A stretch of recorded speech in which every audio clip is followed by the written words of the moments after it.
Hello, I'm Odellin. My family said I was a failure. Too quiet, too soft, too invisible to ever matter. They joked behind my back at dinners, called me unemployed, even stripped my name from the company I helped build, and I let them, for years. Until the day I walked into the boardroom they thought they controlled, and fired them both. But here's the part they never saw coming. What would you have done if your own father called you a mistake, while cashing a paycheck with your signature at the bottom? Before we begin, tell me, where are you listening from tonight? And more importantly, would you have stayed silent like I did, or would you have spoken sooner? It was almost 7:15 when I stepped out of my car and looked up at the glowing gold lettering of the steakhouse. I paused a second longer than I needed to. My reflection in the glass door told me everything I already knew. I wasn't dressed for this. My blazer was wrinkled from being crumpled in the passenger seat. My heels didn't match. I hadn't even had time to brush the lint off my slacks, but I walked in anyway. The hostess smiled politely, a little too politely, and led me through the restaurant. "They're already seated," she said, with a trace of something in her voice. Pity? Curiosity? The table was long, too long for a family dinner. Dark wood, high-backed chairs. Everyone was there. Mom in pearls, Dad in his golf jacket, my older brother Nathan checking his phone, and my sister Isolde in her usual soft pink cashmere, surrounded by her orbit of admiration.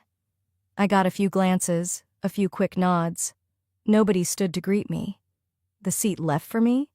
It was at the very end, near the restrooms, just past the swinging door that let out kitchen noise every time a server walked through. I slid into it without comment. Then I noticed the napkins. Everyone had a cloth napkin folded into a neat triangle, embroidered in gold thread with their name. Isolde's looked like it had been steamed. Even my father's, said Gregory. But mine? It was a single sheet of paper towel. Not even a proper paper napkin. Just a cheap, torn-off square, folded in half and dropped next to the plate. I stared at it a second too long. No one said a word. Not even a joke. Just silence. That was the crueler part. I smiled, and left it there. The waiter came by to take drink orders. I asked for water with lemon. "Still staying sober?" Nathan said with a chuckle. "Good on you, sis." That stung more than it should have. The conversation shifted to careers, inevitably. It always did. Isolde lit up.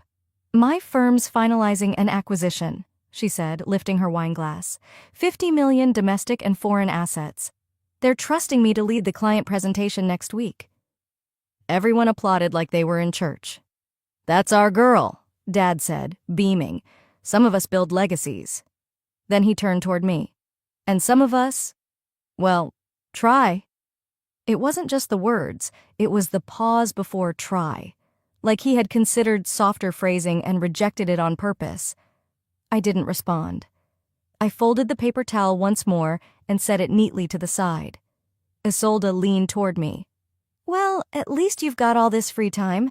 Must be nice, honestly. Not everyone's made for the grind." More laughter, polite, controlled.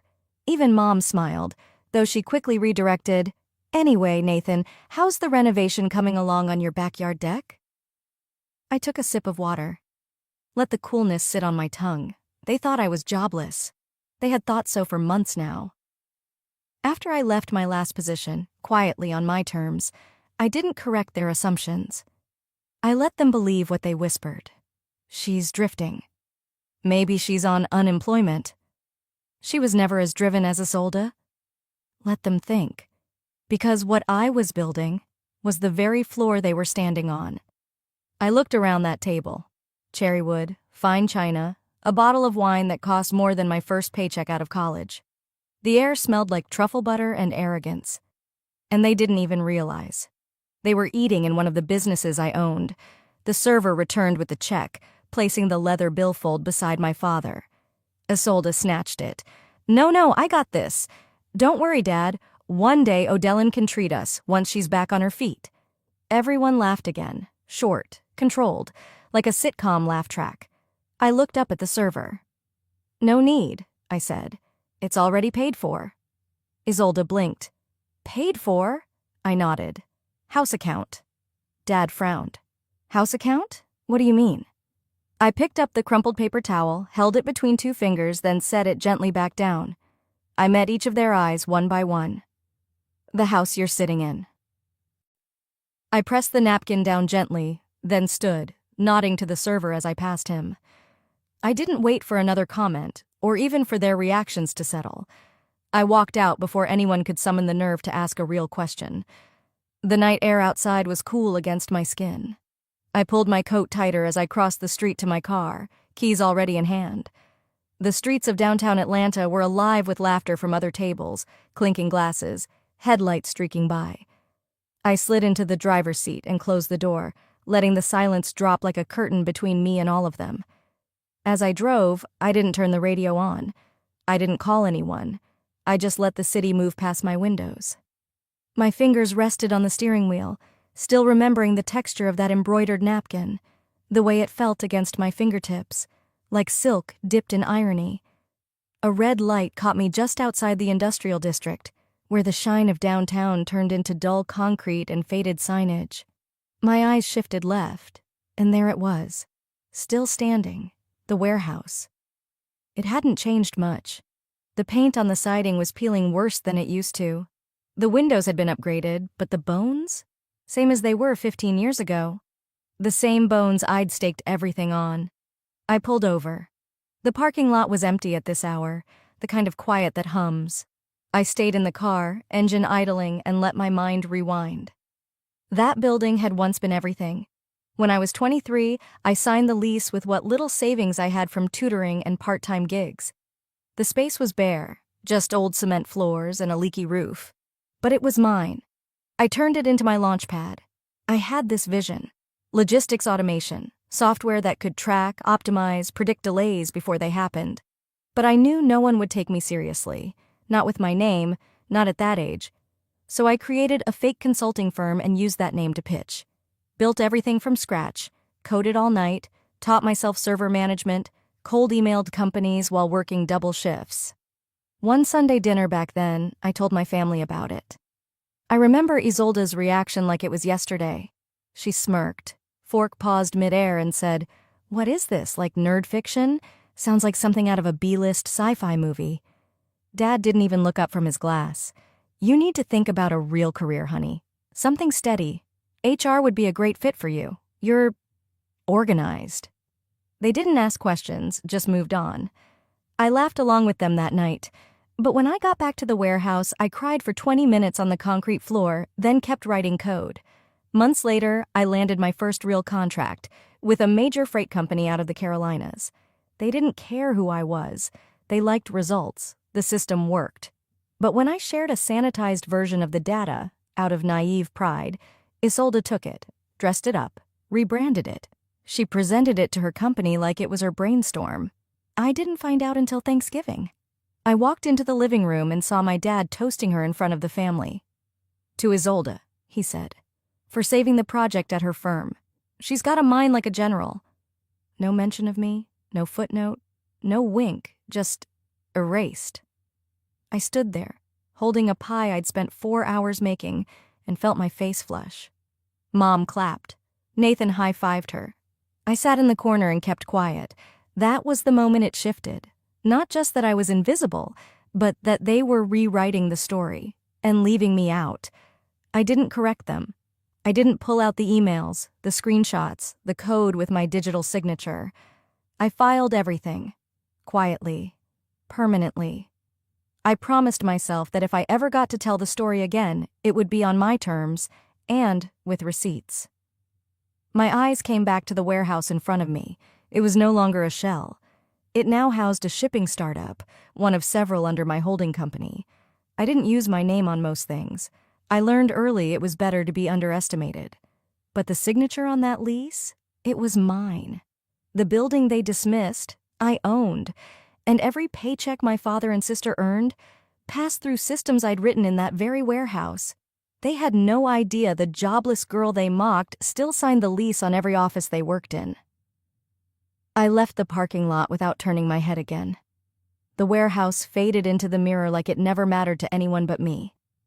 The drive home was quiet, just the sound of tires slicing pavement, and my thoughts looping back to the way Isolde had looked at me when I said, "house account." She looked like a magician whose trick had just failed in front of a sober crowd. It gave me more peace than I thought it would. When I got home, I didn't bother unpacking my purse. I kicked off my heels, poured a glass of water, and let the silence settle. The walls of my condo didn't echo with laughter, but at least they didn't echo with judgment either. I left my phone charging on the kitchen counter and went to bed. At 6:38 a.m., I woke to the sound of buzzing. Ping, ping, ping. The screen lit up before I touched it. 27 unread messages in the family group chat. My thumb hovered over it. I already knew what I'd find. That familiar gut pull before opening something you didn't ask for but couldn't ignore. I tapped. Isolde. Was that a flex or a cry for help? Dad. She's always had a flair for drama. That's why she couldn't hold down a real job. Mom. Don't be harsh. She meant well, I think. Isolde. Or she's having another one of her breakdowns. The last word hit like a slap. Breakdown. That was the label they'd given me years ago when I stopped attending Sunday brunch after working 80-hour weeks. When I missed a wedding because I was flying back from Seattle with a signed merger contract in my briefcase. Breakdown. My eyes didn't even blink. I just pressed down on the message thread and saved screenshots. No response, no defense, just silence. Not out of weakness, but out of strategy. Then my phone buzzed again. Different chat. Liam, my nephew. Liam. Hey, Aunt O, I saw the group chat this morning. I think it's wrong. I just wanted you to know I'm on your side. I paused. My chest tightened, but not from hurt. Something gentler. Something like relief. Another message came through. Liam. Also, Dad said you'd never see this, but I saw it and thought you should. Attached, a screenshot, a private side chat. Isolde to her husband. Don't worry, once Dad retires, the VP spot is mine. No way HR or the board takes Odellin seriously. She's just the quiet one who shows up at galas. I read it twice, then once more, slowly. The quiet one. That's what they'd decided I was. Not the founder, not the strategist, just someone who posed nicely in family photos and picked neutral nail polish. I texted Liam back. You did the right thing, thank you. No emojis, no hearts, just truth. Then I went into the family group chat settings, scrolled to the bottom and hit leave conversation. It didn't ask for a reason, neither did I. I poured myself a second glass of water, then sat down at my desk and opened my laptop. I didn't even need to think. 2. Assistant, Emory subject, board consolidation, phase 1. Attached, senior personnel list. I read each name twice. Franklin Aldridge. Senior logistics director, Isolde Aldridge. External partnerships, VP Herman Aldridge, interim president. All three shared one thing in common. They still thought the boardrooms they walked into were theirs by right. They didn't know I'd been the one who funded the last round of bridge financing. They didn't know that the holding company they answered to was me. And they sure as hell didn't know that by next Tuesday, their keycards would stop working. I didn't wait until Tuesday. By Sunday night, I was already at my desk, the city outside my window dim and settled, like the calm that arrives before a necessary storm. I leaned back, pulled my laptop closer, and opened a private browser window, one no one could trace. My fingers typed the access portal to Reynolds Human Capital, a consultancy firm known for its corporate culture rehabilitation. What most didn't know? Reynolds was mine.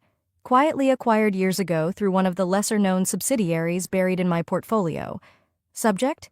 Executive Division Culture Review. Immediate initiation. To Julia Reynolds. Body. Initiate full audit of all staff under Franklin Aldridge and Isolde Aldridge. Anonymous complaint collection to begin within 24 hours. All findings to be routed through board compliance folder marked Phase 1. No signatures, no flags. Let the numbers speak. By Monday afternoon, the inbox for internal grievances began to flood. Some were only a few lines long. Others read like diary entries after years of being unheard. He tells us we're lucky to have a family-run firm, but we're not family. We're disposable. She called me grandma in heels in front of the interns. If you're not related to them, you don't get promoted. Once, during a holiday party, Isolde joked, "Some people age out of relevance and don't realize it." I was standing right there. I had just turned 50. I read them all. Not once, 3 times. Each line scratched an old scar I thought had healed. They'd built a little monarchy inside something I'd designed to be fair, flat, and functional. And now that monarchy would collapse, brick by smug brick. Tuesday morning, I was sipping my second coffee when the internal notification dinged. Mandatory compliance review meeting scheduled, Isolde Aldridge. Time, 11:30 a.m. Location, conference room 3C assigned. Officer, Amanda Roth, senior consultant, Reynolds HC. I didn't smile. I didn't need to. By 11:15, Isolde's heels echoed down the marble hallway.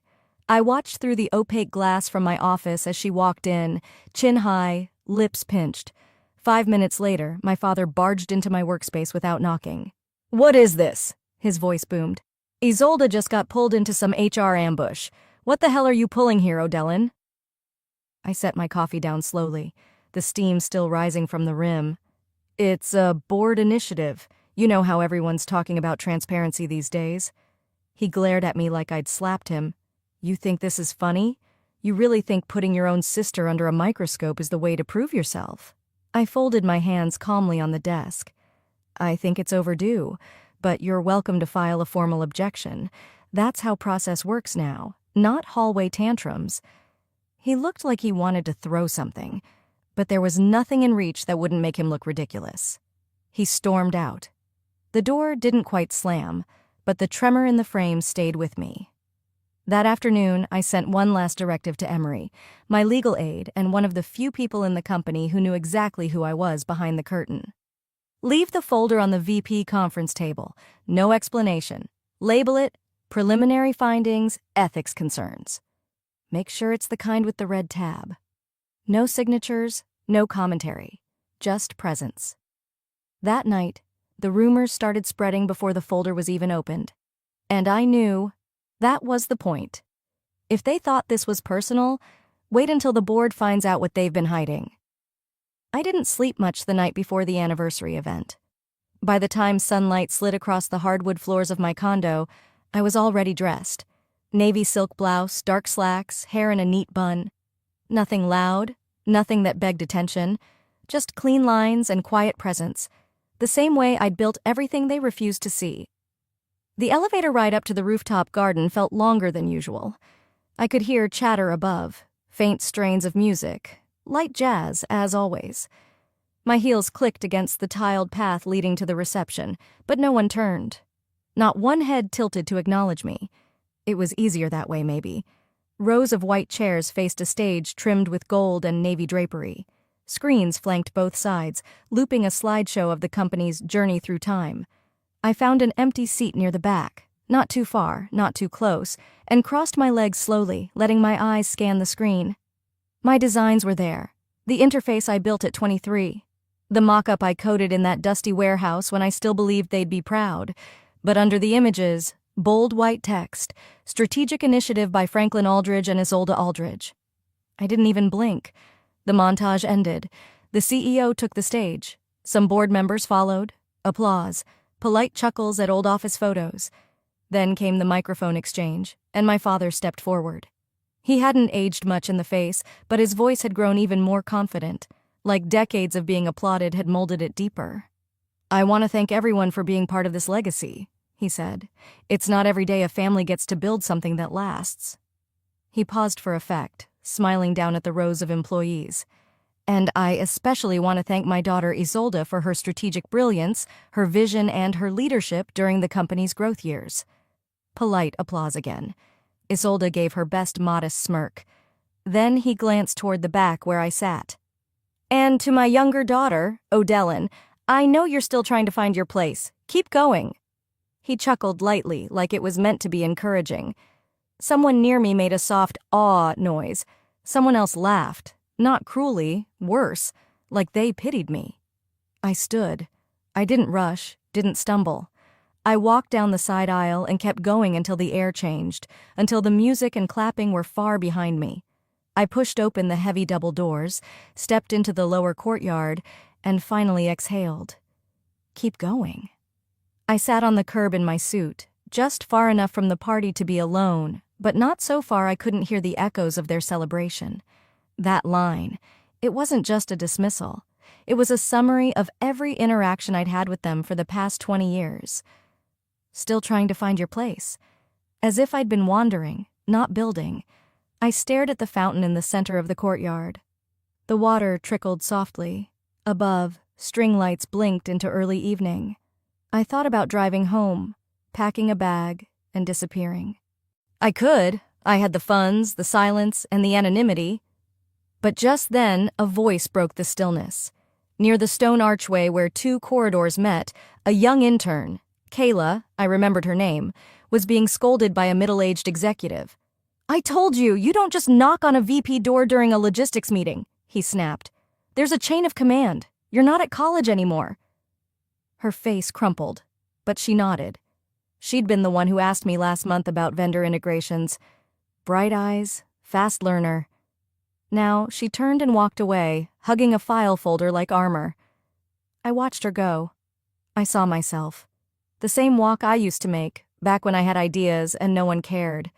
Back when I got mocked for asking irrelevant questions in rooms I wasn't invited into. Back when I thought maybe they were right. I looked at the lights again, and I clenched my fists. I'd let them take credit, take space, take my name. I'd let them box me out and convince the world I was still figuring things out. But not anymore. Not after tonight. I stood slowly, brushed the dust from my pants, and turned toward the hallway that led back inside. If silence made them bold, then maybe it was time they heard my voice. If silence made them bold, then maybe it was time they heard my voice. Monday morning arrived with a deceptive calm. The skies over Midtown were a pale stretch of gray, and the city buzzed with its usual oblivion. I parked on the 4th level of the executive garage, same as always. Same space, same key fob. But today, I wasn't just showing up. I stepped out of the car, straightened my blazer, and tapped the Bluetooth in my ear. "Begin phase 2, I said, walking toward the service elevator. Quietly. "Yes, Miss Aldridge," my assistant replied without hesitation. As the elevator doors closed behind me, the system began what we called a silent lockdown. No warning banners, no system-wide announcements, just selective access changes in the back end. It was surgical, clean. By the time I reached my office, the IT security team had already begun implementing the protocol. I stood at my window and watched the courtyard far below, where employees were just trickling in. None of them knew that by lunch, certain doors wouldn't open for certain people. I logged into the admin panel. At the top of the list, Isolde Aldridge and Franklin Aldridge, both flagged with Executive Security Override Revoked. I didn't smile. This wasn't about revenge. This was about control, reclaiming what I should never have lost in the first place. At 9:02 a.m., a notification appeared on my screen. Access denied, I. Aldridge HR server login attempt blocked. Then another, access denied, F. Aldridge Financial Archives entry request rejected. I turned toward my assistant, who stood at the edge of the doorway with a tablet in hand. "Make sure their reactions are documented." She nodded once and left the room. By late morning, a ripple was already forming. Isolde had stormed into HR demanding to know why her credentials weren't working. I didn't need to be there. I had logs, timestamps, security footage. I let the data speak. But by noon, retaliation came. My phone buzzed with a flagged message from Internal Affairs. "Urgent possible character defamation attempt attached" was a PDF, unsigned and anonymous, suggesting I had manipulated performance reviews out of emotional instability. It was laced with concern, the kind that hides its claws behind words like unfit and erratic behavior. The file's metadata told me everything. It had been created the night before, on a device registered to Isolde's assistant. I'd seen that laptop's IP address before. It was used to prepare her quarterly reports. Sloppy. I closed the file and stood. I didn't need a meeting. I just needed a hallway. She didn't see me coming at first. Her heels clicked fast down the corridor, chin high, face tight with false calm. When she noticed me, she hesitated, but only for a second. "If you're going to leak fake documents," I said, my voice even, "at least encrypt them better." She blinked, then narrowed her eyes. "You're just bitter Dad didn't choose you." "Did he choose you?" I asked. Or did you just talk louder while I was building everything you stood on? Isolde tilted her head. He never saw you as a leader, Odie. He never even saw you as competition. I took a step closer. No, I said. He never saw. Period. I didn't wait for her rebuttal. I walked away before the sting of my words had even settled. Back in my office, I sat down and typed a final message. To legal, to HR, to the ethics committee. Subject, misconduct findings, full board review required. I didn't copy Isolde. I didn't copy my father. I just clicked send. Then I opened my planner and made a note. Thursday, 10 a.m., full board meeting room 9B. They wouldn't see the meeting invite until it was too late. By the time they realized the meeting wasn't optional, the boardroom door had already locked behind them. They'd barely taken 2 steps into the conference room before the door clicked behind them. Not a loud sound, just a clean, mechanical lock. The kind that left no doubt it wasn't opening again anytime soon. I was already seated at the head of the long walnut table, the board to my left and legal counsel across. No one said anything. The silence did the work. My father frowned. What's this? Isolde's stilettos slowed as she glanced at the room, eyes darting from one face to another. Another compliance check? She asked, forcing a half smile like it might still charm someone. I motioned calmly toward the frosted glass behind them. The doors are sealed for confidentiality. You'll want to sit. They hesitated, then took seats, heavily. The chairs scraped like warnings. I leaned forward slightly, voice even. Let's begin. I passed a stack of folders to the board secretary. One by one, the members reached for theirs, flipping open the covers.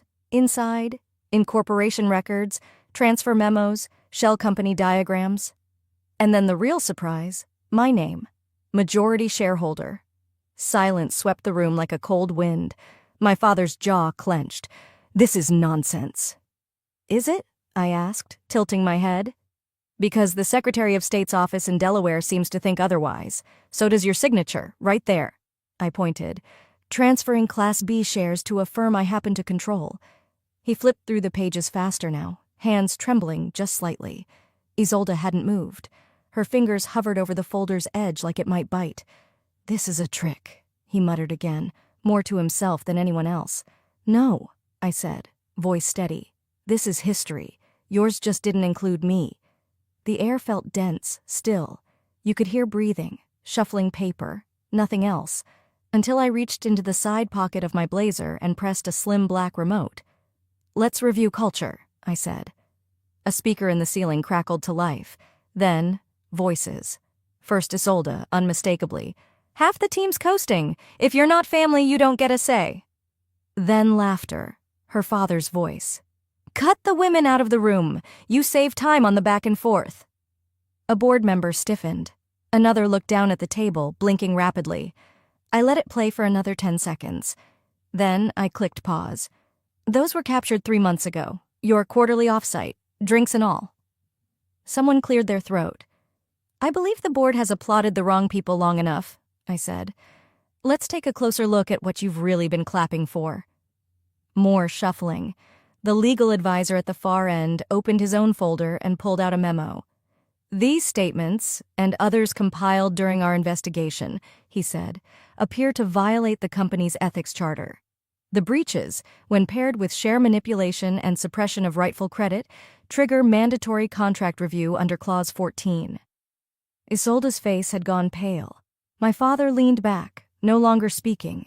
That, perhaps, was the loudest sound in the room. The chairman folded his hands. Mr. Aldridge, Miss Aldridge, he said slowly, your resignations are expected before close of business today. My father opened his mouth, then closed it again. Isolde's voice cracked. You can't do this. I stood, straightened my blazer. You wanted to erase me to protect your illusion of power, I said, looking at them both. Well, now you'll be erased from the very thing you tried to keep me out of. Then I turned, walked to the door, and nodded once at the assistant waiting outside. The lock clicked open behind me. They had written me out of the company history, so I rewrote the ending. The boardroom air still clung to my clothes when I got back to my office. I didn't sit. I didn't exhale. I walked straight to the window, pulled back the blinds, and stared out at the city skyline like it owed me something. Then I turned back, tapped my assistant's number, and said only this: "Release the statement." 20 minutes later, the press release was everywhere. Headlines read like thunder: "Company to undergo major reform after internal ethics shakeup. New leadership declares zero tolerance for discrimination and nepotism." My name was on it, for the first time, without disguise. Odalyn Aldridge. Hundreds of emails and messages poured in. Former interns, current managers, retired employees, especially women, reached out. Some wrote full paragraphs of thanks. Others simply sent 2 words: "Thank you." It was overwhelming and humbling and long overdue. I scrolled through the mentions online and then I saw it. A side-by-side photo, posted by an ex-employee I barely remembered from the early days. One photo was old, faded, our original founding team standing in the warehouse, all of us grinning in jeans and t-shirts. I was near the back, half obscured by a folding table. The other photo? A cropped version from the same day, but this time with me in the foreground, centered. The caption read, "She built it. They just stood in front of it." It hit harder than anything I'd planned. The post went viral within hours, and with that virality came the desperation. Isolde and my father went live that evening on social media, sitting side by side on a beige sofa trying to look candid. Her makeup was perfect. His tone was performative. "She's been planning this for years," Isolde said, voice almost trembling. "This wasn't about justice. This was revenge." My father followed up with, "Odalyn was always sensitive. She struggled to take feedback. We love her, but she's been twisting this narrative to hurt the company we all built together." I didn't flinch. I didn't post a rebuttal, but others did. Screenshots from internal emails surfaced, leaked anonymously. Whistleblowers came out of the woodwork. Former employees shared stories: unfair demotions, snide remarks, exclusion from key meetings. Patterns emerged. The comments under their video turned against them within an hour. One woman wrote, "I got laid off after I told HR Isolde mocked my stutter.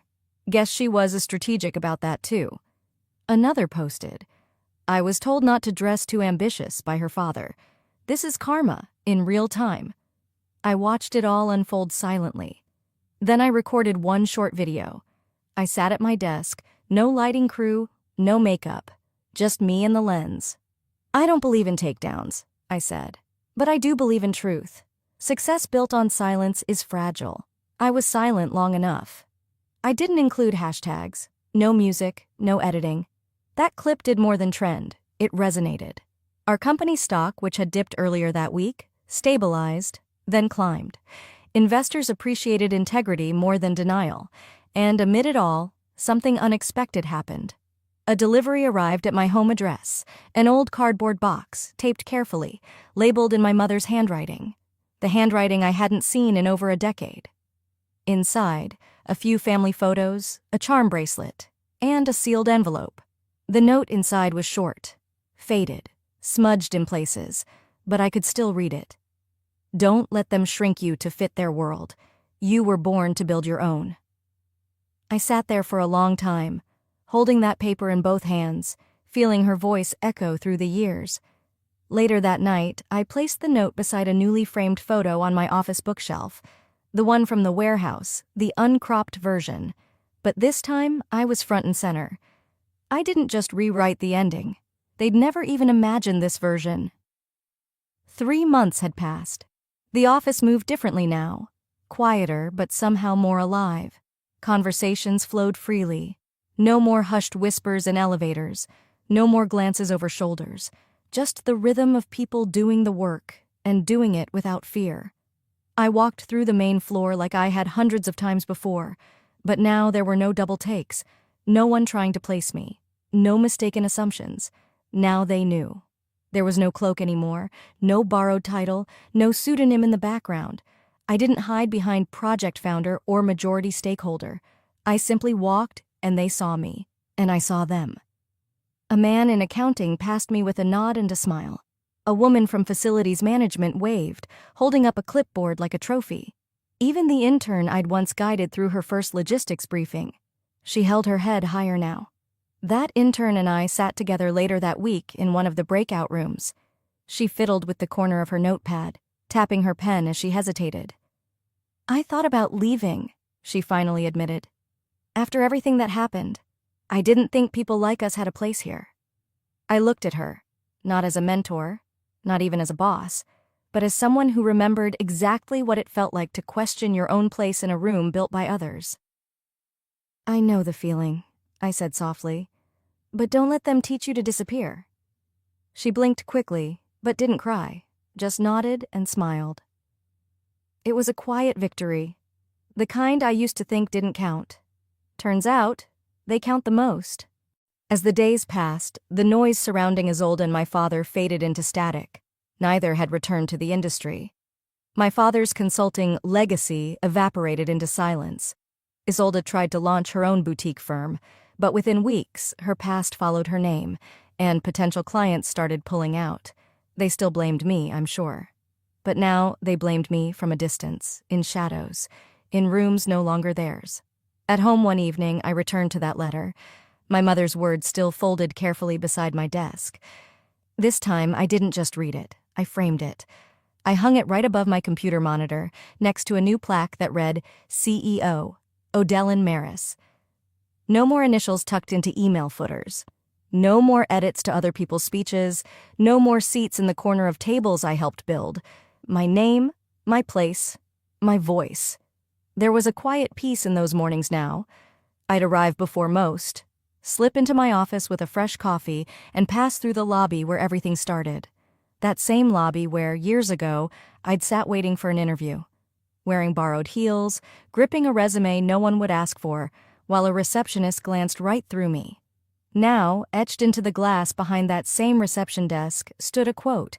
Not a tagline, not a mission statement, just a simple truth. Some of us don't raise our voices. We build rooms where everyone else finally can. Visitors paused when they read it. New hires snapped photos, and I'd pass by, no applause, no announcements, just presence. That was enough. They had written me out of the company history, so I rewrote the ending. And as for the frame they tried to stuff me into, my family tried to shrink me, but I wasn't born to fit their frame. I was born to build new ones.